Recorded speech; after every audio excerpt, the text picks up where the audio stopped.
Night covered the forest like a black blanket. The trees stood tall, their branches whispering in the cold wind. The air was heavy, almost waiting for something to happen.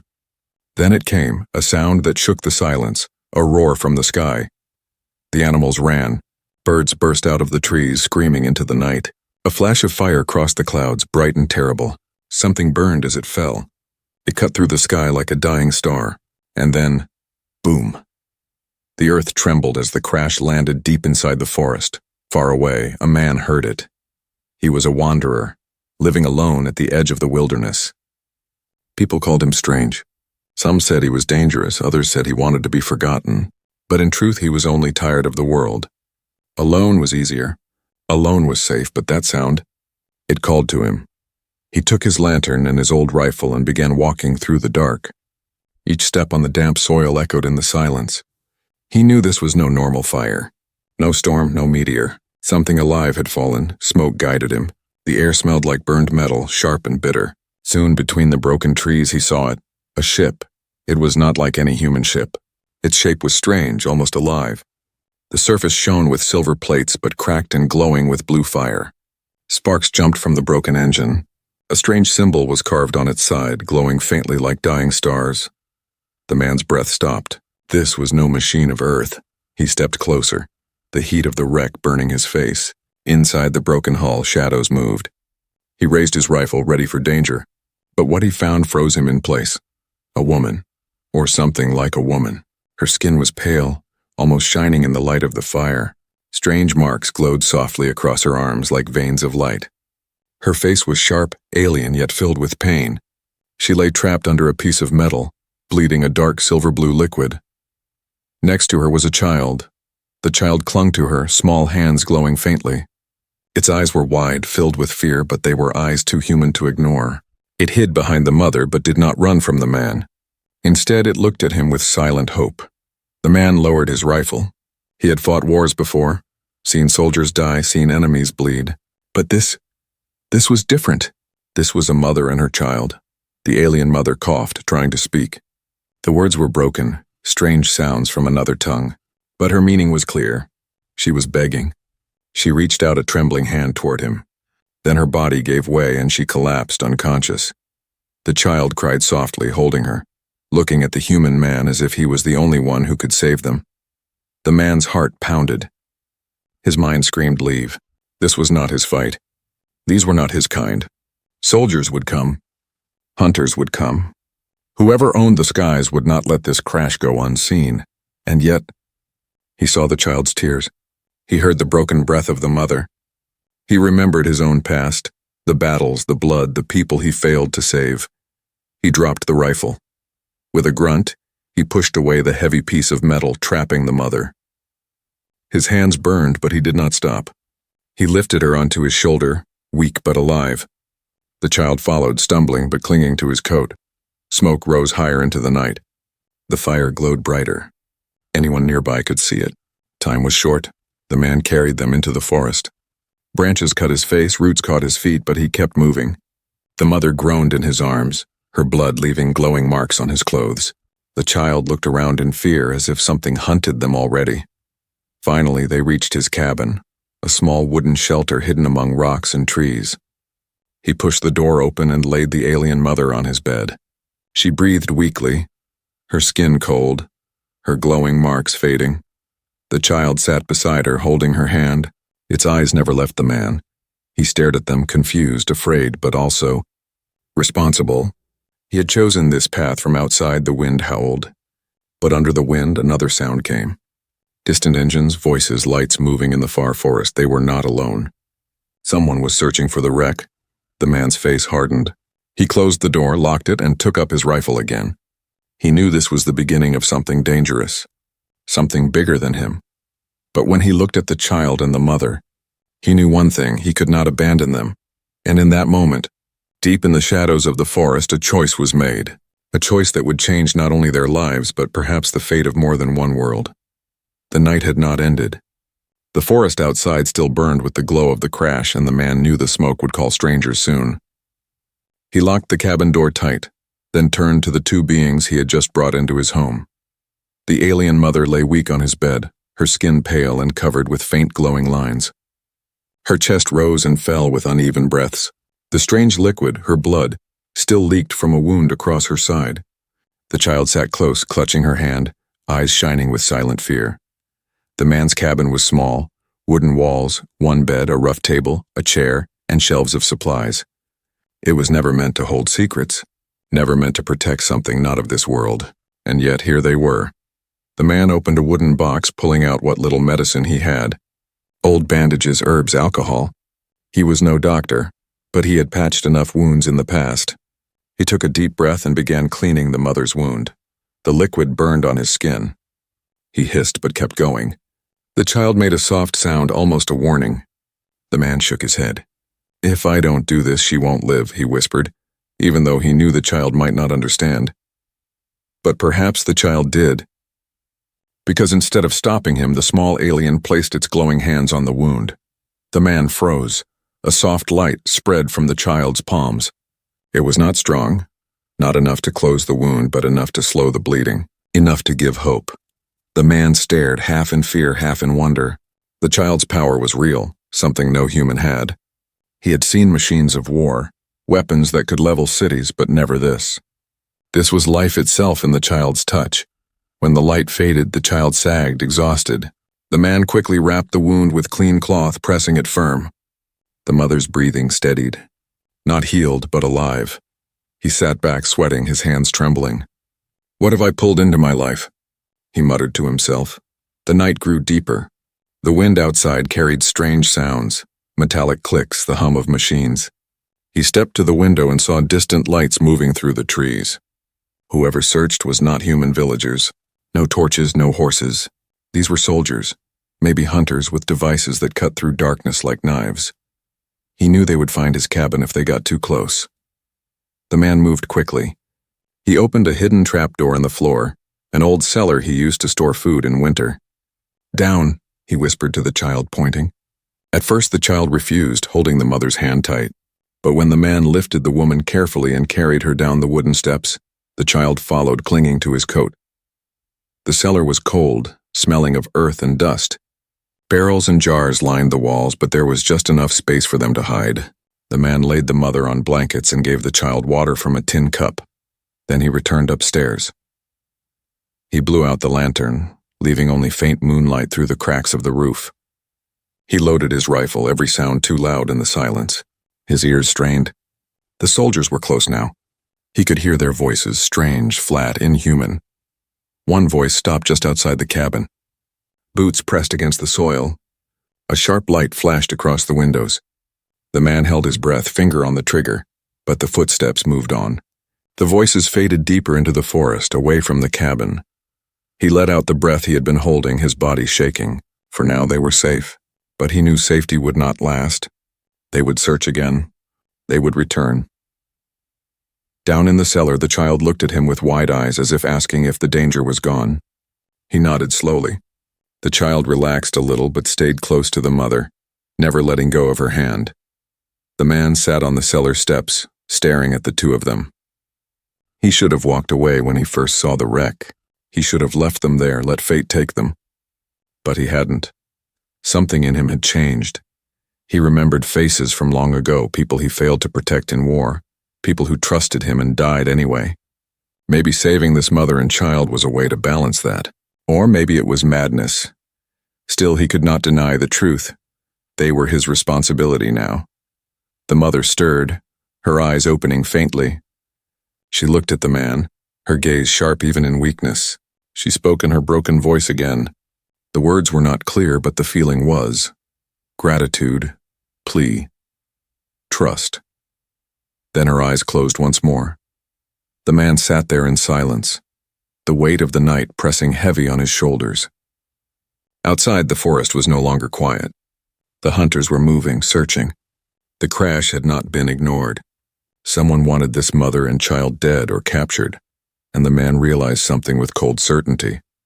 By saving them, he had stepped into a war he did not understand. But when he looked at the child's small glowing hands and the mother's fragile body, he knew one thing: he would not abandon them, no matter what came from the forest. The morning light crept slowly into the forest, but it brought no peace. Smoke still rose from the place where the alien ship had fallen. The man knew the hunters had not given up. They would search again, this time more carefully. In the cellar, the alien mother slept in a restless half-dream. Her skin glowed faintly under the bandages. The child sat beside her, wide awake, staring at the wooden ceiling above as if it could sense the danger beyond it. The man stood near the window, his rifle in hand. His eyes never rested. Every sound outside made his muscles tense. A snapping branch, a bird taking flight. Even the wind seemed full of whispers.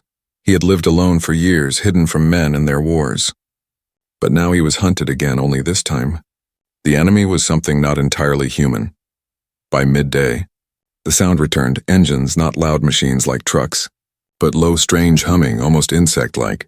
The man felt his chest tighten. He looked through the cracks of his cabin and saw them, shapes moving between the trees. They wore armor, not like soldiers he once knew, but smooth black suits that shimmered in the light. Their helmets were featureless, glowing with red lines across the front. In their hands they carried weapons that looked alive, long, sharp devices that pulsed faintly as if breathing. They were not here to rescue. They were hunters. The man rushed to the cellar. The child looked up at him, sensing something wrong. He crouched low, whispering fast, "Quiet, stay with her. Do not make a sound." He pointed a finger to his lips. The child nodded, though its eyes trembled with fear. The man closed the trapdoor and scattered a rug and broken crates on top, hiding the entrance. Then he moved back to his table, pretending to be alone, pretending to be harmless. The door rattled. He tightened his grip on the rifle. Then the door burst open. Two of the hunters stepped inside, their glowing helmets scanning the room. The man stood still, face blank, as if surprised but not afraid. He had learned long ago never to show fear to enemies. One of them raised a hand, speaking in a voice that was not quite human. It was flat, mechanical, filled with static. The man did not understand the words, but he understood the tone. "Where are they?" He shrugged slowly, keeping his face calm. "I don't know what you're looking for," he said, his voice steady. The hunter tilted its head, almost curious. The second one began scanning the floor with a strange device, a beam of red light sweeping across the wood. The man's heart pounded. If that beam touched the cellar door, they would know. Thinking quickly, he kicked over a chair. The noise startled them. "You think I'm hiding something?" he shouted, forcing anger into his voice. "This is my home. Get out." The hunters looked at him, silent. Then one raised its weapon, aiming at his chest. The man acted without thought. His rifle fired, the sound thunderous in the small cabin. The bullet struck the glowing helmet, cracking it but not breaking through. The hunter staggered, hissing like metal grinding against stone. The second hunter lunged forward.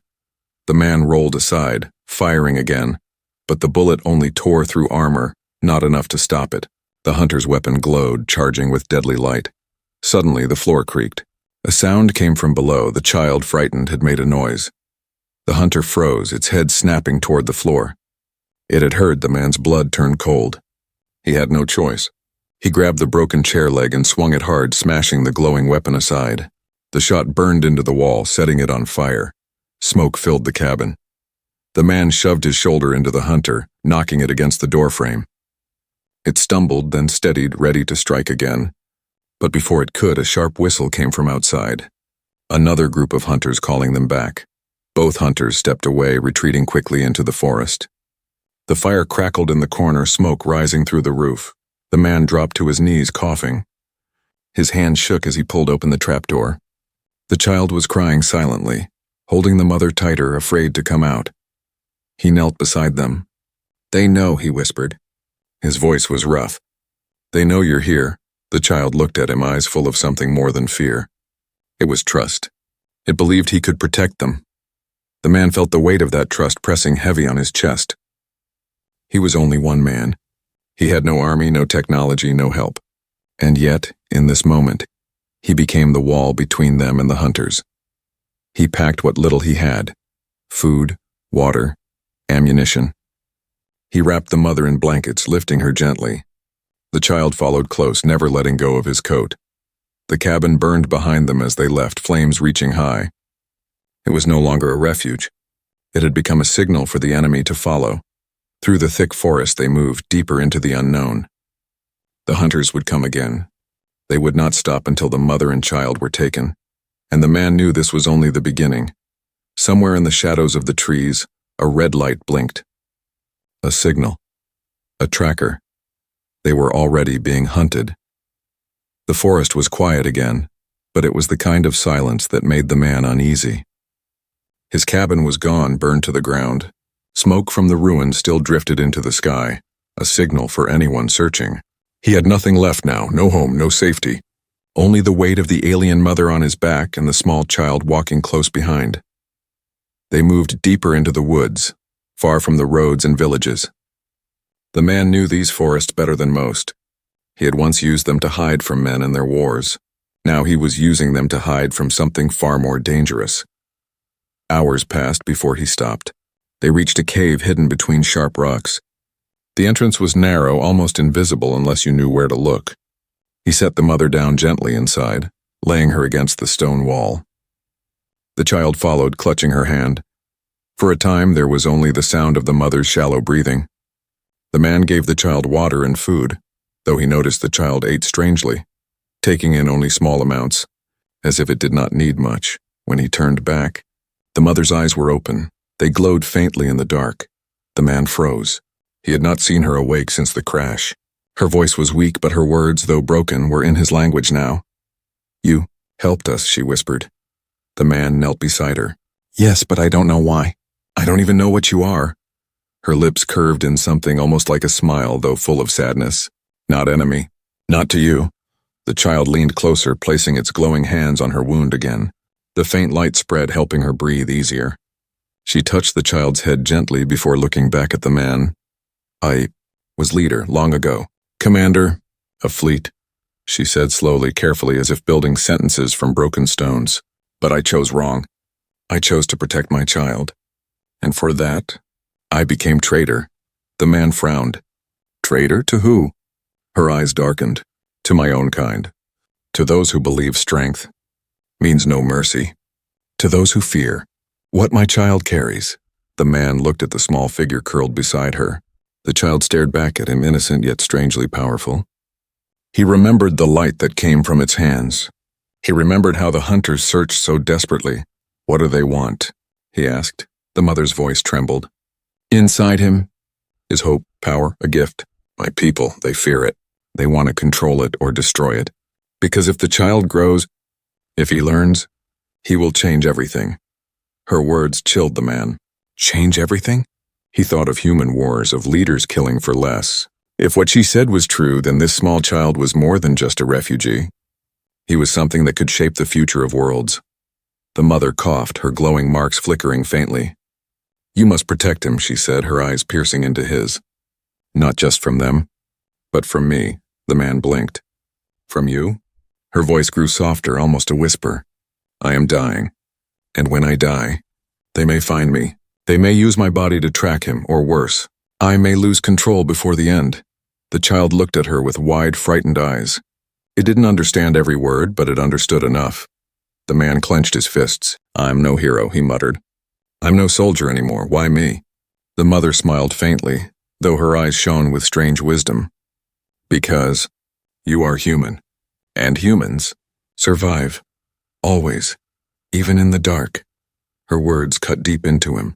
He wanted to deny it, to push the responsibility away. But when he looked at the child, he knew there was no escape. He had chosen this path the moment he lifted them from the burning wreck. Suddenly, a sharp sound echoed from outside the cave. The man raised his rifle instantly, motioning for silence. The mother and child went still. Shadows moved at the entrance. Red lights flashed between the trees. The hunters were searching again. The man whispered, "Stay here," and crawled toward the narrow opening. He peered through the rocks. 3 hunters stood in the clearing, their helmets glowing as they scanned the ground. One of them bent low, pulling a device from its belt. The machine pulsed with faint blue light, sending ripples into the air. A tracker. The man's stomach dropped. They were following the mother's blood. The glowing stains on his clothes were leading them closer. He wiped his hands on the soil, trying to cover the faint shimmer. Then he moved back inside. "They're coming," he said, his voice low but firm. The mother's hand tightened on his arm. "Protect the child, even if I fall." "Do you swear it?" The man hesitated. He had never sworn to anyone since the war. Promises had cost him too much. But this time when he looked into her glowing eyes, he nodded. "I swear." The cave grew colder. The child pressed against him, trembling but trusting. The hunter's shadows stretched across the rocks, and deep in the silence the man understood. His life was no longer his own. He was carrying the last hope of something far greater than himself. The chase had only begun. The cave was dark, but outside the hunter's lights glowed red through the trees. The man held his rifle tight, his heart beating like a drum. The alien mother lay weak against the stone wall, her glowing veins flickering. The child clung to his coat, eyes wide with fear. The mother whispered, "They are close. They will not stop. You must take him, go." The man shook his head. "I'm not leaving you here." Her hand pressed his arm with surprising strength. "If I slow you, they will catch him. Protect the child. That is all that matters." The man swallowed hard, torn between duty and survival. But before he could answer, the sound outside grew sharper. Metallic steps, static voices. The hunters were scanning the rocks, closing in. The man whispered to the child, "Stay quiet. Stay close." He lifted the mother onto his back again, ignoring her protest. With his free hand, he grabbed the rifle and led them deeper into the cave. The tunnel narrowed, forcing them to crawl. The smell of damp earth filled the air. Behind them, the hunters entered the cave mouth. Their lights cut through the darkness like knives. The man pushed forward, breath heavy, until the tunnel opened into a second chamber.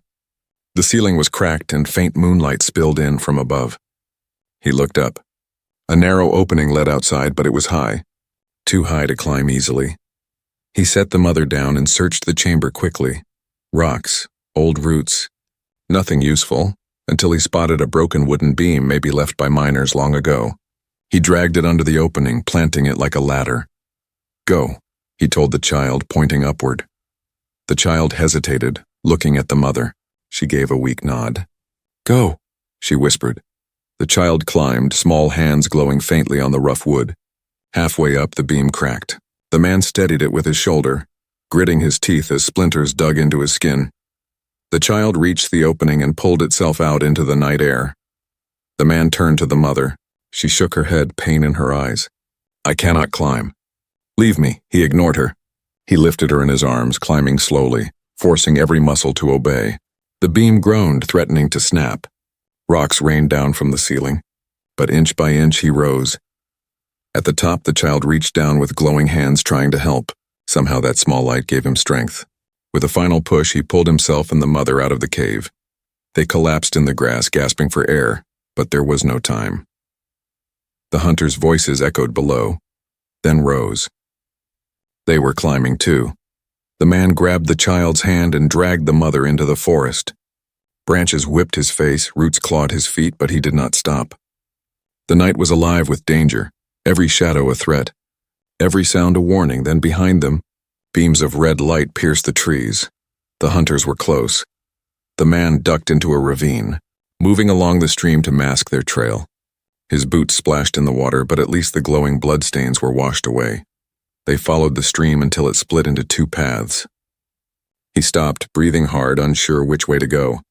The mother, half-conscious, lifted a trembling hand and pointed left. Safer there. He did not question how she knew. He obeyed. The path grew narrower, leading to a cluster of ancient stones. Strange carvings marked them, symbols that glowed faintly in the moonlight. The mother's eyes widened. This place, old.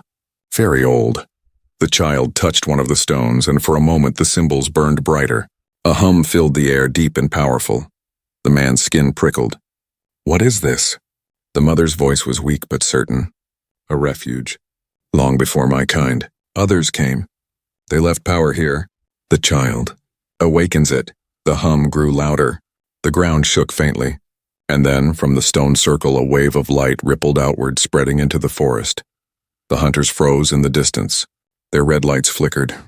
Their weapons hissed, disrupted by the wave. The man did not understand the science, but he understood the gift. The stones had bought them time. "Move," he said, lifting the mother again. They left the circle quickly before the light faded. The forest seemed endless. Every step was pain, every breath heavy, but he did not stop. The child walked silently, as if understanding how important every moment was. Hours later, when dawn touched the sky with gray light, they found another cave. Smaller, hidden under roots and vines. The man carried the mother inside and set her down. Her skin was pale, her breath shallow. She looked at him with fading eyes. "You saved us again, but I am near my end." The child clutched her hand, tears glowing faintly on its cheeks. The man shook his head firmly. "No, you hold on. We're not done," she smiled weakly. "You do not understand. My time is almost gone. The child is the future. You must see this." The man looked at the child, small, fragile, yet carrying something powerful enough to shake worlds. He thought of the hunters, of the strange stones, of the glowing light that bent machines. He realized she was right. But before he could speak, a distant howl echoed through the forest. Not an animal. A machine. The hunters had regained the trail. The mother's eyes closed, her last strength fading.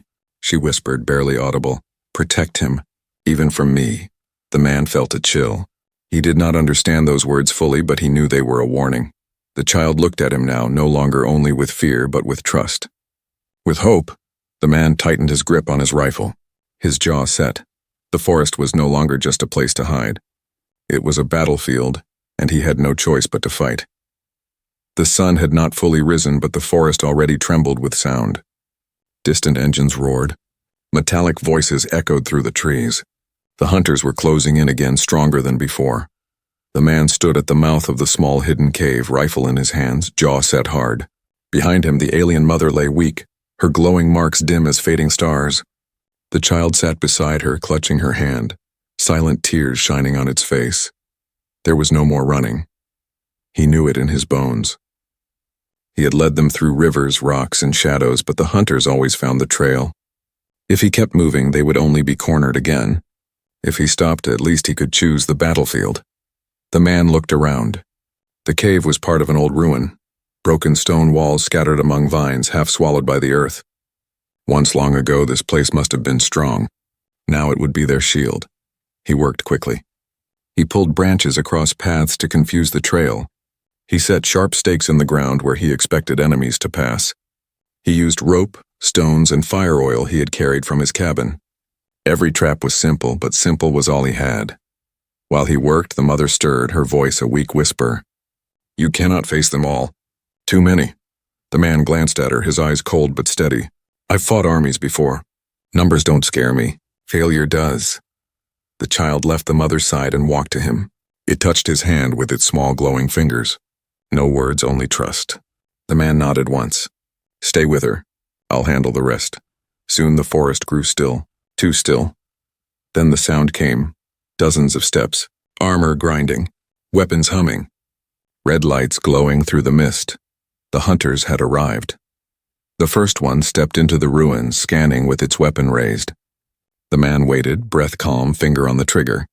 When the hunter crossed the hidden wire, a sharp spike swung down from a branch, striking its helmet with a crack. It fell. Sparks sprang. The others hissed in unison, their voices mechanical and harsh. They spread out, scanning the ruins. The man fired. His rifle thundered, echoing off stone. One hunter staggered back, armor pierced at the joint. Another trap exploded fire oil, flames rising to block their path. But there were too many. The hunters advanced in formation, their glowing weapons cutting through stone and wood alike. The man ducked behind a wall, firing again and again, each shot slowing them but never stopping them. Bullets tore armor, but the hunters kept coming, relentless. One leapt through the fire, landing close. Its weapon glowed, ready to strike. The man swung his rifle like a club, smashing the creature's helmet until it cracked open. Inside was not a human face, just a pale mask of flesh and wires, something both alive and dead. He felt no victory, only dread. From inside the cave, the child screamed. The man turned. 3 hunters had broken through from the side, heading straight for the mother and child. His chest burned with fear. He charged, throwing himself between them. His rifle fired point blank, dropping one. He shoved another into a pit trap, where sharp stakes tore through its armor.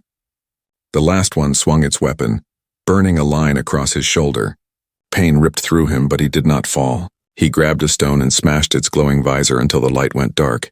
His breath came in gasps, his arms heavy, his body screaming with pain. But he still stood. The hunters regrouped, circling the ruins.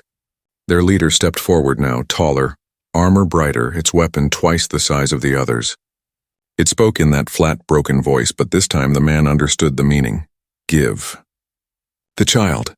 The man spat blood, raising his rifle. You'll have to kill me first. The leader raised its weapon. The air charged with power. But before it could fire, a sudden light burst behind the man. The child. Its small body glowed brighter than ever, its hands raised. The strange symbols from the ancient stones around the ruins lit up, answering its call. A wave of energy exploded outward, throwing the hunters back. Their weapons flickered and died. Some collapsed, armor smoking. The man stared, shielding his eyes. The child stood at the center of the ruins, light pouring from its skin. Its eyes no longer full of fear, but something greater. Power. Destiny. The mother whispered weakly from the cave, her voice breaking. It begins. He cannot hide now. The hunters roared in frustration, trying to rise, but the man finished them with bullets and fire while they were weak. He fought like a man possessed, driven by something beyond survival. Driven by the child's trust. When the last hunter fell silent, the ruins grew still again. Smoke and ashes hung in the morning air. The man staggered back, leaning on his rifle.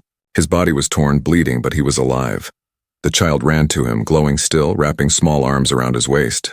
The man looked down, placing a rough hand on its head. Behind them, the mother lay fading. Her eyes, though weak, shone with pride. You stood, human, against many. You, our hope too. The man wanted to argue, but no words came. His throat was tight. The mother's last breath trembled as she whispered, "Protect him, always." Her glowing veins dimmed, her hand falling still. The child wept silently, holding her hand, light flickering in sorrow. The man closed his eyes. He had seen death before, but this death carried more weight than any battlefield. This was not the end of a soldier. This was the end of a mother's fight and the beginning of his. He looked at the child glowing softly in the ruins. And for the first time he spoke with certainty. They will keep coming, but I'll be here. As long as I breathe, no one takes you. In the distance, far beyond the forest, a new roar of engines rose.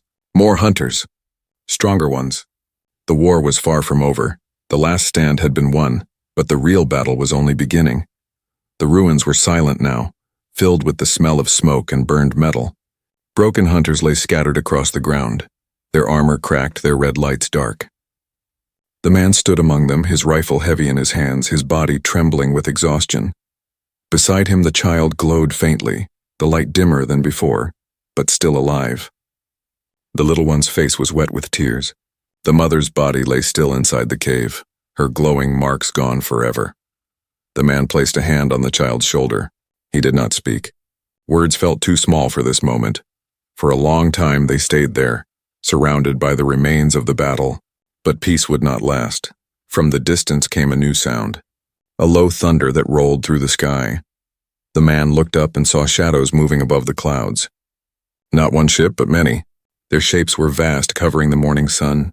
Red lights blinked across their hulls like eyes searching for prey. The child's glow flickered in fear.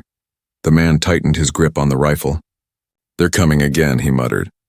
But this time he knew the hunters would not arrive in small numbers. This time they would come with everything they had.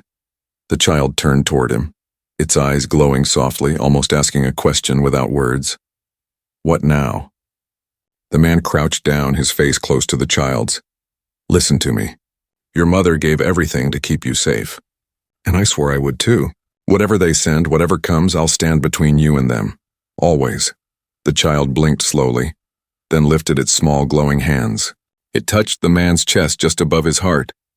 A warmth spread through him, not painful but strong like a fire inside his veins. His tired muscles steadied. His wounds burned, then eased. He looked at the child in shock. "What did you—" The child whispered its first clear word in his tongue. "Strength." The man's chest tightened, not with fear but with something greater. He realized the child was not just a burden to protect. The child was a partner now, offering its gift, sharing its light. But the sky rumbled again, louder, closer. The enemy ships were descending. The man scanned the ruins, thinking fast. Running was useless. Hiding was useless. But maybe they could make the hunters pay dearly. He began moving quickly, setting what traps he could with the little he had left. Broken weapons from fallen hunters, fire oil from shattered jars, stones stacked and ready to fall. Every trick mattered. The child watched him, then walked into the center of the ruins. The ancient stones responded again, glowing faintly. Their carvings pulsed as if remembering old power. The child placed both hands on the largest stone. A hum filled the air. The man felt the ground vibrate beneath his feet. The stones were waking once more, answering the child's call. This time the light was stronger, brighter, reaching toward the sky. The ships above slowed, their lights flickering. The man could almost hear the confusion in their signals. Then the first wave of hunters dropped from the ships, landing at the edge of the forest. Dozens. Then hundreds. The trees shook under their weight. The man raised his rifle, every muscle ready. The child's glow spread wider, wrapping the stones in light. It turned to the man, eyes filled with calm now, not fear. Hope, it whispered. The hunters charged. The man fired, each shot cracking through the ruins. The traps exploded, fire and stone tearing through their ranks. Still they came, endless red lights swarming like insects. Then the child lifted its arms. A wave of pure energy burst from the stones, blinding in its brightness. The hunters were thrown back, their weapons dead, their armor cracking like glass. The ships above trembled, their engines stuttering. The man shielded his eyes, but he did not fall. The warmth inside him, the strength the child had given, kept him standing. When the light faded, silence fell again. The hunters were gone, burned to ash, scattered by the power. The ships above retreated, broken, their red lights vanishing into the clouds. The ruins stood empty. The man lowered his rifle slowly, his chest heaving. He looked at the child, who now lay weak on the stone floor, its glow faint and flickering. He rushed forward, lifting the child gently. "Stay with me," he whispered. "Don't leave me too." The child opened its glowing eyes, weak but steady. "Safe," it murmured. Tears stung the man's eyes, though he had not cried in years. He held the child close. "Safe for now. But they'll be back. They always come back." The child looked at him, small hand resting on his chest again. "Not alone," it whispered. The man stared at the horizon. For the first time in a long time, he did not feel alone. He rose to his feet, carrying the child. Behind them, the mother's body lay in quiet peace, her sacrifice complete. Ahead, the world waited, dangerous, merciless, but also full of possibility. The man took a deep breath. He was no longer just a wanderer, no longer just a man hiding from his past. He was a guardian now, the protector of the last hope of another world. He tightened his hold on the child, his voice steady. "They think humanity is weak. They think we break. But they'll learn the truth. Humans endure. Humans fight, and as long as I stand, you are not theirs to take." The child closed its eyes, resting against him, trusting him completely. The man walked into the rising sun, the ruins glowing faintly behind him, as if remembering what had happened. This was not the end. It was only the beginning of a greater journey,